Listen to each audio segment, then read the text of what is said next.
Hacer tu... Ya estamos grabando. Vale. Bueno, yo solo voy a quitar 2 minutos. Sé que estáis muchos extranjeros aquí, pero voy a hacer estas palabras introductorias en español porque, como sabéis, tenemos un programa de formación para extranjeros en español académico y entonces puede ser una buena oportunidad para ir practicando lo aprendido. Y sabéis que ahora, a partir de enero, comienza la siguiente tanda de cursos, ¿no? De español, que ya Lauren os tiene informado, y a la gente extranjera que se vaya incorporando, pues lo irá informando también. Simplemente presentar a Lauren. Lauren Smith se ha incorporado pues hace unos meses, en el mes de julio, forma parte del equipo que hay detrás de la oficina Severo Ochoa, que es una oficina de apoyo a la actividad científica que da soporte al proyecto Severo Ochoa y también a la actividad científica que se lleva a cabo en el instituto. Ella os va a poner ahora una pequeña diapositiva para que sepáis las áreas de trabajo que se llevan a cabo desde la oficina, y ella se ha incorporado para coordinar el área de asistencia al visitante. Como podréis comprobar cuando ahora comience su intervención, es americana, con su acento americano, pero afincada en Granada, ya casi granadina también. Ella estudió la carrera de Ciencias Políticas y luego hizo un máster de especialización en Desarrollo Internacional. Así que es una persona con una formación en todo lo que son los procedimientos y la legislación extranjera y cómo se aplica para todos los procedimientos aquí en nuestro país, que ha sido una incorporación clave. Nosotras estamos muy contentas porque está Rosma también aquí, que forma parte de la oficina. Yo estoy coordinando un poco la oficina, pero Rosma, que es otra compañera del equipo, que ahora ya os dirá Lauren, que es la que da soporte también a la parte de internacionalización. Así que estamos aquí las tres para que nos pongáis cara. Así que nada, Lauren, cuando quieras.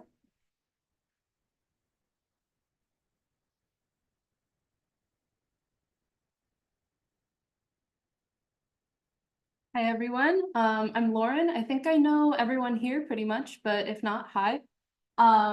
Like Alicia just said, I'm with the Severo Ochoa office, helping, new coming visitors, people who are just visiting the Institute for a while, with all of the international things and the whole moving process and all of that. So here's what we're going to go over today. I'm going to introduce you to our office and what we do. We'll go over for EU citizens how to register your residence, the Empadronamiento, the TA card, which is your ID card, the health card, the digital signature or certificate, the Electoral Registry for EU citizens, and how to finalize your equivalency for doctorate degrees, specifically with the UGR. So this is the organization of the Severo Ochoa office. We have Isabel Marquez, who is the scientific director, Anchon Alberti, who is the IAA director, and Francisco Tapia, which is our manager. Then we have Alicia, who is the head of the research support office, who's also doing the technology transfer area in the director's office. I am here with the visitor assistance area, and then we have Roma with the project management and internationalization. As you can see here, here's a bit more of what we do. Each one of us, so here's Roma, that's me, and there's Alicia over there. So for the EU citizens, all EU citizens need to register within 3 months of arriving with the Oficina of Extranjería, which is the foreigner's office. This will give you your ID card, which is valid for Spain. It's equivalent to the TA if you are not from the EU. It's just your ID card that gives your residency information. And down here, when later this presentation is online, you'll be able to click this website and it will take you directly to where you can make the appointments and get all the information. So there's a few things that you'll need. The EX18 form, which needs to be completed and signed, your passport or national ID card, the promise for contracting or your labor contract, depending on when you do it before or after you start working here. In the case that you need the promise for contracting, the Human Resources Office provides that. The other thing that you'll need is the tax, the fee that's paid. You can prepay that at any bank. Sometimes there are some issues with different banks not wanting to allow people that aren't a member of their bank, but generally you can pay at most banks, and we can work with you if you're having trouble paying taxes. You will also need something that's good to have is the copy of your rental contract or some other kind of proof of residency here in Granada, which just kind of shows that, you know, you're here, you're living here. It's a bit more proof for them to see. And the way that you'll do that, you have to request the appointment online, and then at the appointment, they will either give you the card at the time of the appointment, or it's possible that you will have to go back for a second appointment to pick it up. It just depends on how the office is running and which office you go to. So here is the form for it. You will need to download it. So there is a the appointment portal that the link was for here. You can also download it here. There's a link to download it, but there's also a website on the Ministry of Inclusion, Social Security and Migration website where you can download any of the forms that I'm talking about or any other forms that you would need to handle the foreign processes. So one other thing with this, you will fill it out basically as I have here. I'm leaving this kind of as a template for you. It's important that on this part over here, see if I can make that work. Okay, yeah, here. So this will be the time period that you plan to stay in Spain, and that is the date that you arrive in Spain. And that's important for them to see how long you've been here so that they can make sure that you're within that kind of window. And you're going to mark trabajador por cuenta ajena, which means that you are working for a company. You're not freelancing, you're working on your own company. So then there is the tax. You should always make sure that you are paying the right tax by following the link that they provide for you in the appointment portal. And we've actually recently had an issue where someone brought the tax form and the very bottom was cut off by the printer, and the bank didn't realize, but then once they got to Extranjería, they asked for the PDF copy. So please be really careful when you're printing things that everything appears as you see it on the computer screen, and just make sure that you are paying the correct tax and that everything is there. This tax in particular for the EU residents is 12 euros. And here's the box that you will mark on the form when you go to do it. You'll download the form, you take that to the bank, and then they will be able to pay for you. And you can pay that in cash. The next thing is the Empadronamiento. So everyone needs to do this regardless of where you're from. You should do it, you know, as soon as you have a residence here in Granada, and you should go to the Municipal Registry office, which this is basically the census that the city maintains in order to know who's here and allocate resources, basically. You actually do need this form if you are going to apply for the TA, if you're not from the EU, to get a health card, to do the EU Electoral Registry, any of that. And you have here a link. This is actually a local procedure. It's managed by the city. So it's a different website, and you'll have that there once this is online. So for this, you'll need the form, which you can print out off of that website, your passport, the residency permit, which is the paper that you receive that says that you've been granted residency, or the TA if you have an old one and you're changing the residence. You'll need the contract for your rental for where you live. If you can bring the original signed copy, that's always best. If not, you know, a scanned digital copy, but you'll have to prove a couple additional things. You'll also need a couple bills for the place that you're living, the last bill for water, electricity, gas, whatever utilities you have, and then some other bill from the last 6 months. So you'll need 2. And then if you haven't registered already, if you're just arriving, you will need a declaration that you have not previously been registered. Yes. What will be fees if we just arrive? Sorry? How can we have already paid fees for electricity if we just arrive? I'm sorry, I don't understand. No, you said that we need fees for electricity or whatever. Oh, bills. No, so that's something that you'll ask your landlord for, and they will provide you from because they should have records of all of that. Yeah. It doesn't need to be in our name, because I was also about to ask, my landlord is like an Oliver Twist style slumlord, so there. No, it doesn't need to be in your name at all. No problem with that, yeah. And we'll have a period for questions at the end, so, if you have any other stuff, we can take care of it then as well. So to do this process, you'll have to go to the municipal registry office, which depends which place you're living. There might be a couple within the city of Granada. So you'll have to check which one you need to go to and whether you need to make an appointment or if they can accept walk-ins. So just check on your particular case and ensure that you're doing it correctly. You'll get this form back stamped and signed, and that's provisional. It's valid for the TA or any of the other things that you need to do until you get the final certificate, which I believe takes about 20 days or so to get the final certificate.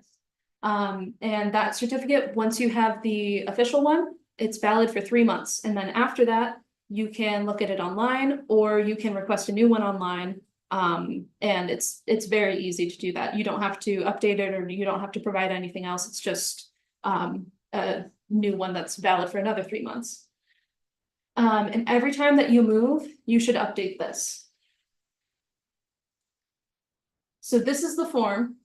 You will fill out all of this, basically. All the stuff that's blocked in red is things that they'll need from you. So up at top is going to be your address and your information about where you live. Here is going to be your personal information. So there's, your name, last name, birth date, where you were born, nationality. There's the study code here. So that's basically for the level of education that you have, which you can consult on the backside of this page. They have like a little guide there to kind of help you through. And of course, if you have any questions, you can come ask me and I'll help you fill this out as well. Most of you will probably be using the passport as your identity source. And then here it's going to be a change in residency. And you'll put I believe, let me make sure. Yep, you're going to put the country and city that you're coming from. So wherever you lived last, just write that down where it says the place that you're coming from. And then if you're bringing your signed contract for the rental that you're living in, you don't need to fill this out at the bottom. If you don't have that, your landlord should sign this declaration that basically just says that they recognize that you are living in their home and that you're allowed to register there. And there's also a possibility that if someone's living there currently, you will have to sign a declaration that they're not living there anymore and you are now the resident. But that's something easy. They don't really double check that with the people who were living there before. It's just you just declare that you are the only person in that residence at this point. Okay, so next is the TA. So this is for any non-EU citizens. You should also get this. This is kind of like the same thing as the EU residency card. You need to get it within 3 months of entry into Spain with your visa. And you also request it at the foreigner's office. It's your ID card. It will have your NIE on it. And it basically tells you, the dates of your residency and your status. So for this one, you will need the form EX-17, your passport, a recent photo that's ID size. So like you can go to any of the print shops or some other places will do it as well. We'll take a little picture. You'll need the Empadronamiento certificate that's registered with the city. So either the provisional one or the final one if you've already gotten that done. Then the tax, it's the same model of tax, but you're going to select a different button and then it gives you a different amount. And I'll show you that in a minute. And then your approved residency permit or visa. So you need to make sure that everything is registered and approved before you go to the TA appointment. The process for this is make the appointment online, pay the tax at whatever bank, and then at the appointment, you have your fingerprint scanned and you'll give them the documentation.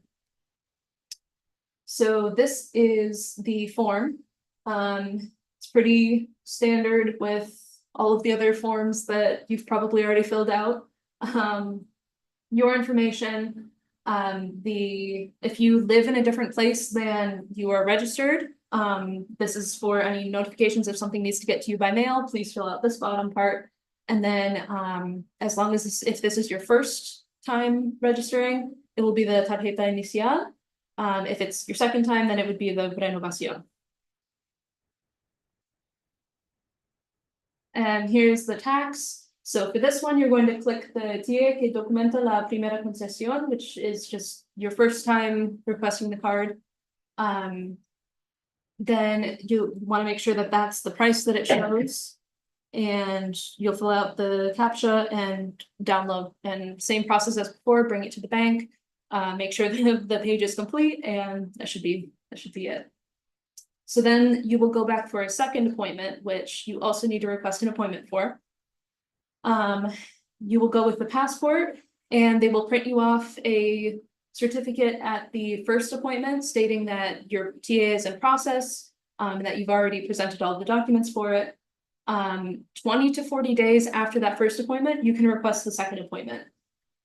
You can check whether your card is ready by going on the website, before you log into the appointment website. It will show you the last number that they received in the office. So once it's above your number, you are allowed to go and pick up the card. But please make sure that you're not requesting an appointment until you see that your number is available at the office. Because there's so many issues with getting appointments right now. We want to make sure that people aren't getting appointments and holding them if they can't attend. So please just make sure that you're cautious of that. And you can't make the appointment in anticipation. You can't make it before, the card's ready. So just be mindful of that and be aware of the amount of days that pass in between. The next thing is the health card. So anyone can get this. You'll go to the health center that's associated with the part of Granada where you live, or the town where you live. And this basically just identifies you that you're registered with Social Security, you have the right to access healthcare, and you're valid within the public system. It will also assign you your own doctor, so that then you have a personal doctor that you can go to and not have to deal with, bouncing around between hospitals or, any of that. So for this one, there's an application form, of course, your passport, the NIE resolution or TA. I don't think you have to wait for the TA. You can go immediately once you have the NIE already. You'll have your registry in the Social Security system. The registry in the Social Security system is something that we do in Human Resources when you're hired. So please go to Human Resources or come to me and ask for the form, and we will print that out for you and make sure that you have that if you don't already have access to it. And the last thing is your certificate of the Empadronamiento, which just shows that you're registered where you live, and that way you can access that particular medical center. Here is the form for that part. The top part here, the motivo de la solicitud, the motive for application, you might want to leave that blank until you get to the health center, because sometimes particular cases are a little bit different on this part. And you might want to ask what to mark, because we've had different situations where they say, oh, it's a change in your doctor or a modification of your data, but then there's other options of requesting the card for the first time, the solicitud de tarjeta, which also would be the case. So it's better to go and ask them and then just mark the box there in the moment. But the rest of this, you'll be able to fill out. So it'll be your information, the NAF, which is right here, this part, that's your social security number that appears on the form, on the social security form that you'll bring with you to the appointment. If you are from the EU, you will mark the Tarjeta Europea box. If you have lived in a different part of Spain before coming to Granada, you can also mark this part, the Comunidad Autónoma, and you'll just say which community you were living in before. Down here at the bottom for the medical data, you can leave this blank. The center is the center that you're attending, and you should leave the doctor blank. You don't need to request a doctor in specific. So the next thing is the digital signature. It's not necessary at all, but I think it's super, super helpful. It allows you to submit documents, to deal with the government, bureaucracy, request appointments much easier. You can sign documents with it. It is legally binding. It is fantastic if you are able to request it. You can also transfer it between computers on a pen drive. So if you have yours at home and you need to bring it to work to sign something, you can bring it on a pen drive. This process is a little bit different. I put the website here because it's basically done almost completely online.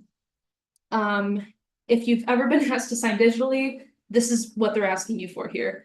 Sometimes they'll say, hey, can you sign digitally? And then you'll, do a little written signature online, and they say, no, that's not valid. What they want is this. And it's also verifiable, so it's helpful for that reason too, because they can verify that it's actually you. So you'll go onto the website that I put here. And it's a very detailed, they have a very detailed guide on there. I'm not 100% sure if you can translate it into English. If not, come ask for help and I can give you some instructions. You can search for the office that you need to go to, because there is a step in person. You can search that on the website as well.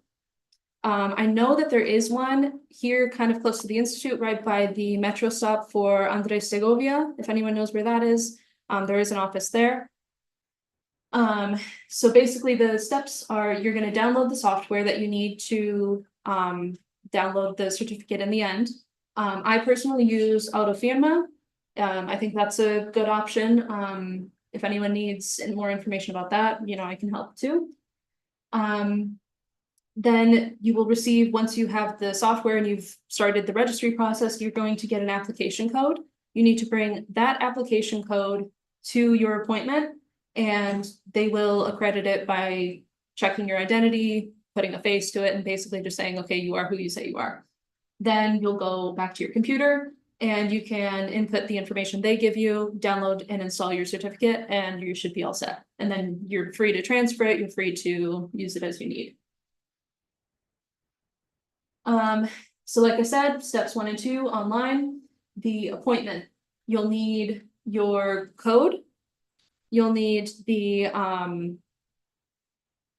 document with your NIE, so either your TA, the green card, the residency permit, whatever you have to show your NIE number, and then your national ID or passport. Then the last step, download certificate. Here's another thing for EU residents specifically. If you are a resident of any of the EU member states, you are still eligible to vote in European elections. And you might also be able to vote in municipal elections here, depending on how much time you're here and all of that information. This isn't required either. We recommended, it's good to vote, you should vote, but not required. It does give you the option sometimes to register, to remain registered in your home country. And you can just vote from there by mail or however they have it set up. But it is an option to vote here too. You should do this in advance if you are planning on voting. Obviously, sometimes things go wrong last minute and you want to make sure that you're prepared if you plan to vote. Since each country and individual case is a little bit different, if you are interested in doing this, I would recommend checking out their website directly or coming to talk to me and we can figure out what your case is exactly. But I'll give you some basic information about the things that you'll need and the procedure. And it's the same thing. Basically, you can go on this website and it has some more information about specifically what your rights are as a European citizen, and how to vote and all of that good information. So basically you should just need something with your NIE. So again, the TA, the green card, the resolution, and a proof of residence. So Empadronamiento, sometimes even a rental contract will work if it's the original signed one. And all you have to do is go to the municipal office, which should be the same as where you do the Empadronamiento or the digital certificate registry. You just present the documentation there at the relevant office and you'll be registered. Here's the last thing. So anyone with a doctorate here who did not get their doctorate within Spain, you need to finish the equivalency. I know that there's been a lot of confusion about how to finish this process. If it's required to finish this process, it is required to finish this process. If it's not finalized, you either will have issues to apply for the next contract, or there could be issues with your current contract if you don't complete it within the required time. They give you 6 months from the date of the resolution that you received, the provisional resolution. And sometimes they will extend a little bit if you give them a situation where it's necessary, but we really recommend to try to do it within those 6 months if possible, just because otherwise it drags out and it's hard to keep track of people at that point. So you'll do it with the postgrad office of the University of Granada. And before starting the contract, everyone should have already started that process. It's just a matter of going in and finalizing it. So the first part of that is to pay the fee. So the first thing that will happen once your equivalence is approved, you or whoever was your representative to apply for the equivalence, oftentimes me or your IPE too, will receive the email that has the resolution and tells you, your next steps. The first thing you should do is pay the tax as soon as possible. And then you should send the proof to me, to my email, so that I can register it as well. And make sure that, everything's squared away with human resources in that sense too, for your contract. Then you will deliver the original documentation. So for the first step, for paying the fee, you're going to receive a form that tells you the amount owed. I believe it's 145 euros and some cents. And you can complete this with bank transfer, so it doesn't matter if your account is from Spain or not. You can complete that transfer, just send it to the destination that's listed on that form, actually. Then you will need to save that receipt and bring it with you for the next step when you go to present the documents. You will need to present the original, legalized, and translated, if applicable, diplomas and academic transcripts. So everything that you submitted in the initial application for the equivalency, you should bring in person and make sure that it's translated, legalized, apostilled, whatever needs to be done for that. And that also depends on where you're coming from and your individual case. So if you have any questions about that, please come and ask me. And obviously also the copy of the receipt for the transfer. So then you will receive back, I believe right after you pay the tax, you receive back this, which looks exactly the same as your provisional resolution, but it has this little stamp up at the top corner that's circled. This is not the valid or final resolution. So if you try to present this for a new job contract or anything like that, we can't accept that. You will have to submit the final documentation. it basically just is kind of another way for them to track you and say, okay, you've paid, here's a new provisional equivalency. And this will be valid once you have presented the documentation and paid and everything, it will be valid, if you need to use it as a provisional equivalency. But once you get the final one, you should also send that to us so that we have it on file. All right. Now, if anyone has questions or would like clarification on anything, please go ahead.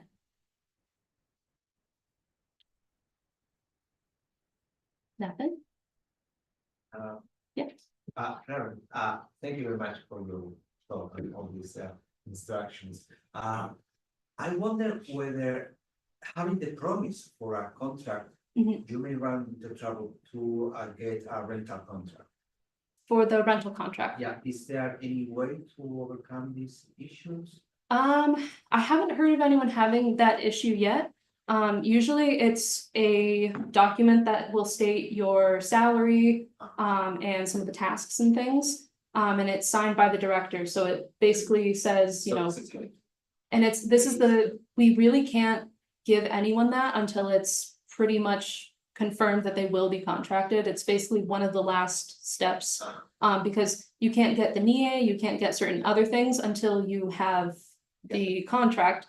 So we do have to present that to people. So it should be binding enough, but if we do come up with a case that, you know, someone can't find a rental because of that, of course, we would be happy to try to find another solution.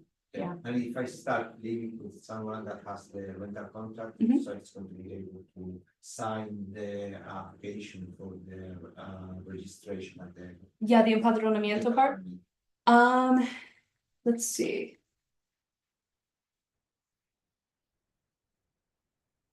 So you mean for this part, if you move in with someone? Yeah. Yeah, so you would just be able to register. Do you mean if you are not on the contract, but the other person you're living with? Okay. In that case, they should be able to sign here saying that you declare that you are living in the same. Yeah, so there's definitely ways around that. But it just it's an individual case kind of thing again, so it's hard to generalize, but yes, that should be a solution that we could find, yeah.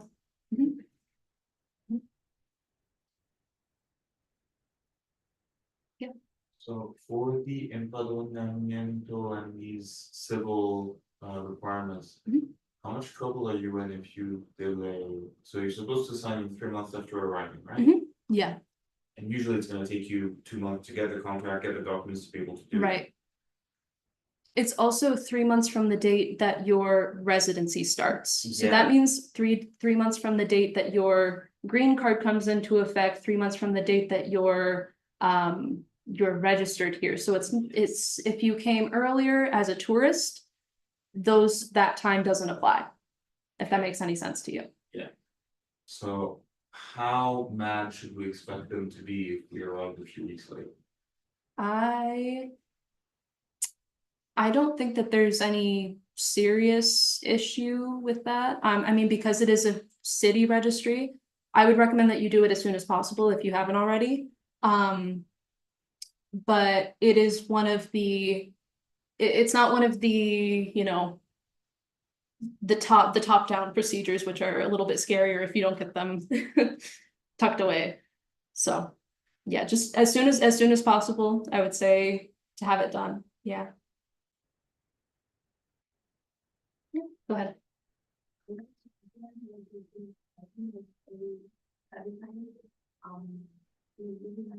Sometimes when we went to the theater office, when the staff of arrival in the customers and here, they request us to show the flight tickets. Yes. You know, to numbers. Another thing I wanted to mention is that here in the Calle de Londres, there is another office for the accreditation for the Okay. Great, yeah. Okay, so that one you do need appointment.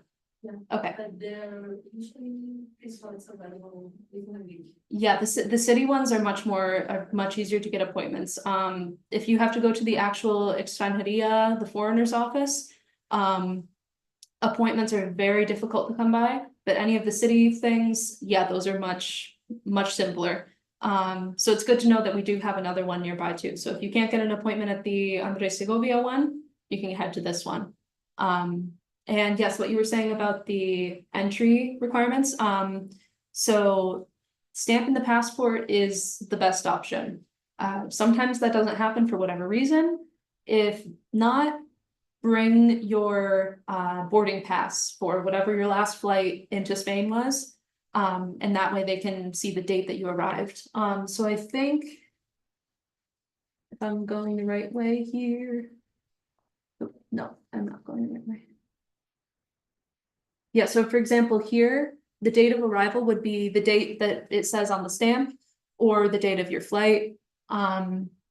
Or in the case that you are an EU citizen or you were here as a tourist before, the date that your residency permit came into effect. So that would either be the date that your contract started or the date that you had the NIE registered as well. That would also count. So you just need to be a little bit careful about making sure that you're able to accredit that. Yeah, thank you for that. It's helpful. Anybody else? Yeah, go ahead. I think you wrote this to me, but I can't find the email. When you give the documents to UGR, can the translations be the PDFs that you get, or do those have to be originals? Nope, that's fine. If you have a translation that's got a PDF form, Yeah. you can print it out and bring it. They also have told me that you can send them the PDF, which they should already have it if if they're granting the equivalency. Exactly. Yeah, they should already have it because like I said with the digital signature thing, you can actually click on the signature and verify it. So they'll be able to verify on the PDF that it is a certified translation. And then once you have it printed out and you bring it to them, they just need something printed out. Not really sure why the PDF is not. And the other thing is, you sent me this thing where it said how much I have to pay them. Yes. But then you just said that they received it, but I didn't get a receipt. Back from them? I only received the provisional report from you, but a receipt I never received. No, that's it. That's it. The provisional, the receipt, what I mean by the receipt is the receipt that you sent to me of your transfer. So the PDF that you sent me stating that you made the transfer with the transfer information on it. Right. That's the receipt. So that I send that to the UGR. They send me back the provisional equivalency, and that's it. They don't send you something saying that they received it or anything. Then them sending that So when I give them the provisional report, that counts as receipt? Yes, but you should also bring the PDF that you had sent to me of the transfer. Okay, I have to look for that. I have it as well if you don't have I save all of them. So if someone doesn't have something, yeah, so this little stamp up there at the top, that's basically them showing that you paid the tax. That's them saying, okay, we received it and here's this back. So yeah, there's not really a nice, receipt that you get from them, unfortunately, but yeah, that's it. It's just. And the third thing is, so you mentioned that you can do the X15 for the NIE and the X18 for the residency in the same appointment? It depends on where you go and the caseload that they have. So the woman this morning gave 0 fucks about the EX18. She just gave it back to me. The EX18 is for this, yeah. So I tried to do this in one, and she did not care. She just gave it back. And the other thing was, you mentioned that I have to put someone's NIE on there to go to the bank and pay the tasas for the X15. Yes. So I went to Jose and I got his, and the guy at the bank said this is fine. But the woman said this is absolutely not fine. She looked at it and said it's absolutely worthless. So at the end of the day, she. Because of the NIE. She made me fill out the EX15 again, sending me to the bank again. Then Really? I paid the tax the second time. That's the Otherwise, first she time would that not I've heard have that. accepted it. Okay, So this make sure that whatever on these documents is actually your NIE. So Mhm. paying the EX15 upfront does not actually work. yeah, So you okay. have to go, she fills in your future NIE, then you speak Yeah. to the bank, hoping that they have an open time window for you to pay it, and then you come back. Yeah, so for everybody else, this is only for the NIE. So for requesting your NIE, so after you have requested the NIE, and by the time you get to all of this, it's not an issue because you already have your NIE that you can put on the documents. But we are having issues right now with figuring out how to get someone to pay the NIE tax because it basically will not allow you to pay it with a passport number, which is all that we as foreigners, until we receive the NIE, that's all we have. So up until now, we have been using other people's NIE or DNE or whatever code to request the NIE. But the system's a little bit broken. So we need to figure out how we're going to do this moving forward. But I believe that shouldn't be an issue for anybody else. If you already have your NIE, you're all set with that. But yes, that's something I'll talk to you afterwards and we'll figure out what happened there. Because I guess for this one, I will have to pay the tax the second time again with my NIE on it. Yes, yeah, probably in that case. Waste.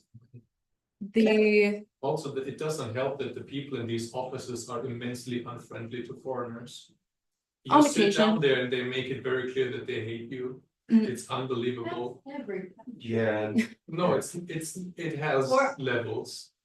at least every country I've been, or maybe it's me. it's been much better. Maybe than I'm really France, unpleasant. you know, because I agree with you, it's not that, but. And France is also pretty bad. Yeah. It's never good. yeah, It's better to just bring so much documentation with you, cause yeah, I had the tiniest bit of one of my forms cut off, there's no number there. And they wouldn't accept it, and I had to call Lauren, and she went into my office for me and emailed me the form. So they have no wiggle room at all, yeah. it's so And terrible. I always prefer to go in extremely over prepared. Because of these kind of things, because you might get someone who's having a bad day and they ask for a document that's completely random, and if you can't produce it, there you go. But And we call you Lauren. yeah, and then you call me and then I have to figure out what to do. So yeah, it's a tricky situation. This EU card, sometimes they will give it to you at the same time as the NIE. I don't remember who, but I know that worked for someone.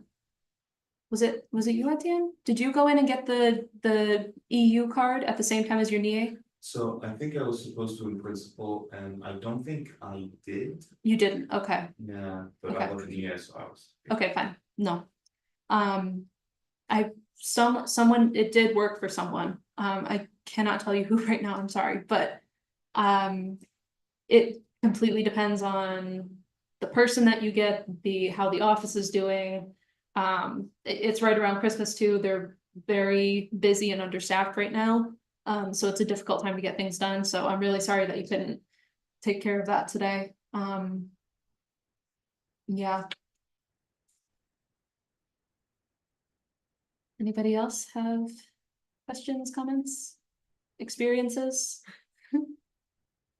Thank you for your guidance. Of course, This isn't impossible. what I'm here for. That's- It is impossible sometimes, you but can do that. I'm trying to help you guys as best I can. Sometimes I don't have all the answers, but I will try to search for them, so. Thank you.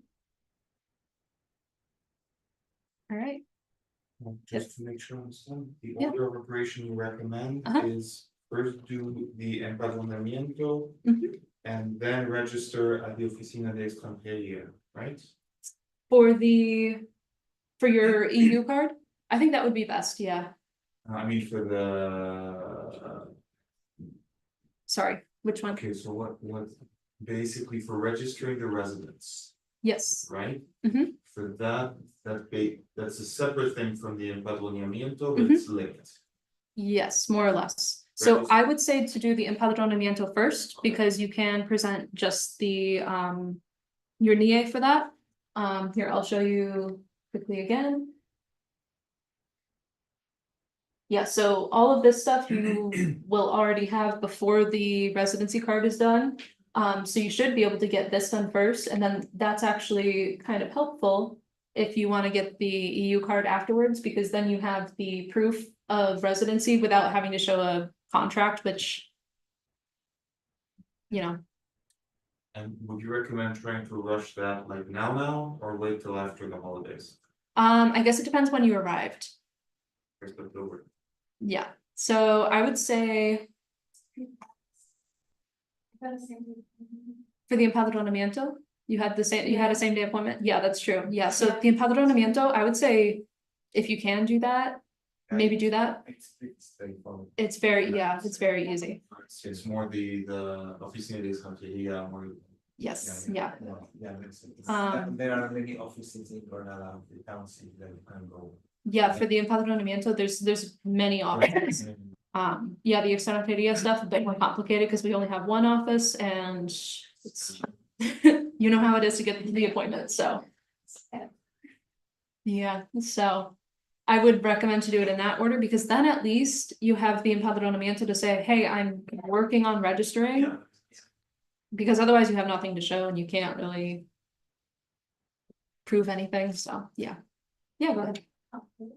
Responsible payments for registration of the European Union citizens, because Like where to register?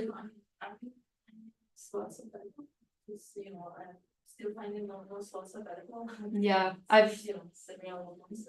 we're currently working on trying to get people the authorization to return the Registro appointments, the EU appointments, the NIE appointments. None of them are available right now.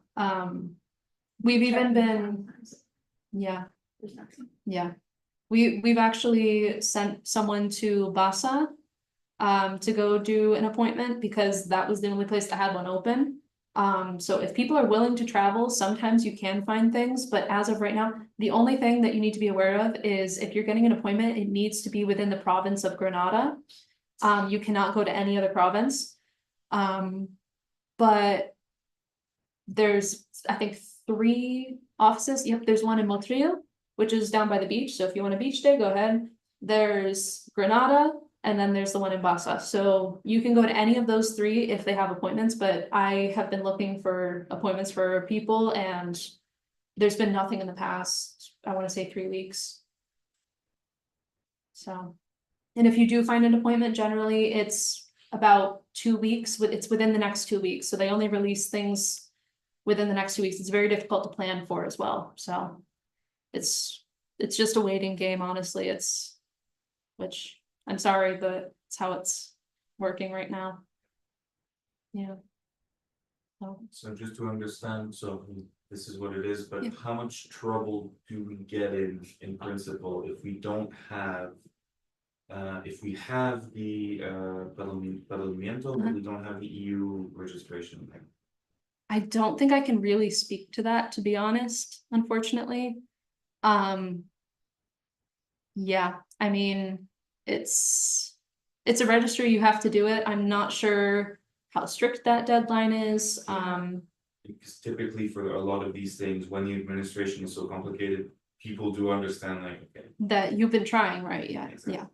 But sometimes they don't, so it's good to know. I mean, again, it depends who you get, it depends on it's difficult to say, but I would say, in good faith, just do your best, and I'm giving you the information that appears on the government websites, that appears online. Any of this is subject to change depending on your individual circumstances, which is unfortunate that I can't give more information, but at the same time, that's where we're at, so. Yeah.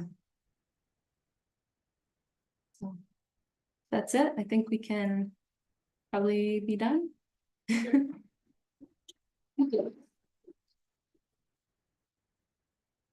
Thank you all for coming.